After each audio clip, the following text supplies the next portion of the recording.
دیوار کھڑا کر دیا۔ اگر ہم کہتے ہیں کہ ہندوستان کو ترقی دلانی ہے تو پھر ہمیں آپس میں مل کر کام کرنا پڑے گا، جیسے سرکار غریب نواز نے کیا تھا۔ کیا کیا تھا؟ خواجہ جی جو آئے تھے یہاں پہ دھرم کا پریورتن کرنے بولیے نہیں آئے تھے، یہاں ہردے کا پریورتن کرنے آئے، دل کا پریورتن۔ اسلام دھرم کا پریورتن نہیں کرتا۔ دیکھیں قرآن پڑھے تو پتا چلے گا، اللہ فرماتا ہے لا اکراہ فی الدین لکم دینکم ولی دین۔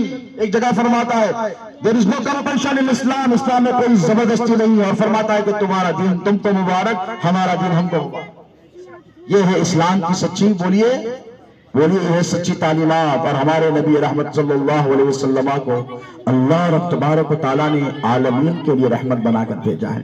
آپ کو پتا ہے جس سال میرے نبی پیدا ہوئے، آج سے 1500 سال پہلے پیچھے چل کر دیکھیں آپ، عرب کی سرزمین تھی۔ میری مائیں بہنیں بیٹیاں غور سے سنیں کہ جو عزت عورت کو ملی، جو مقام عورت کو ملا، آج انگریزی تہذیب میں لیڈیز فرسٹ کہا جاتا ہے، لیکن ان کے پاس کبھی لیڈیز فرسٹ نہیں تھی۔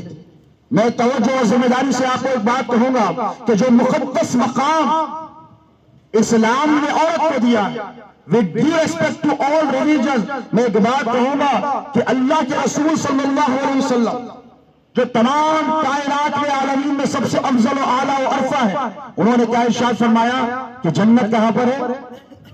بولیے، یہ نہیں کہا کہ میرے قدموں کے نیچے ہے، یہ نہیں کہا کہ میرے اصحاب کے قدموں کے نیچے ہے، یہ بھی نہیں کہا کہ میری اہل بیت کے قدموں کے نیچے ہے، یہ نہیں کہا کہ کسی بادشاہ کے قدموں کے نیچے ہے، کسی حکمران کے قدموں کے نیچے ہے، کسی عالم کے قدموں کے نیچے ہے، کسی مفتی کے قدموں کے نہیں۔ میرے نبی نے فرمایا الجنت تحت اقدام امہاتکم، تم کچھ بھی بن جاؤ، تم دنیا کے بادشاہ بن جاؤ، مفتی بن جاؤ، لیڈر بن جاؤ، ڈاکٹر بن جاؤ، کچھ بھی بن جاؤ، لیکن یاد رکھو تمہاری جو جنت ہے تو تمہاری ماں کے قدموں کے نیچے ہے۔ سبحان اللہ سبحان اللہ۔ اتنا پوتر مقام دیا ہے میرے نبی رحمت صلی اللہ علیہ وسلم نے عورت کو۔ اور جب میرے نبی پیدا ہوئے تو عرب میں، آج عرب تہذیب و تمدن کا گہوارہ مانا جاتا ہے، لیکن آپ کو پتا ہے کہ عرب میں کیا ہوتا تھا؟ جب بچی پیدا ہوتی، ہر ملک میں، میں صرف عرب نہیں کہتا، ہر جگہ پہ عورت ذات پر ظلم کیا جاتا تھا۔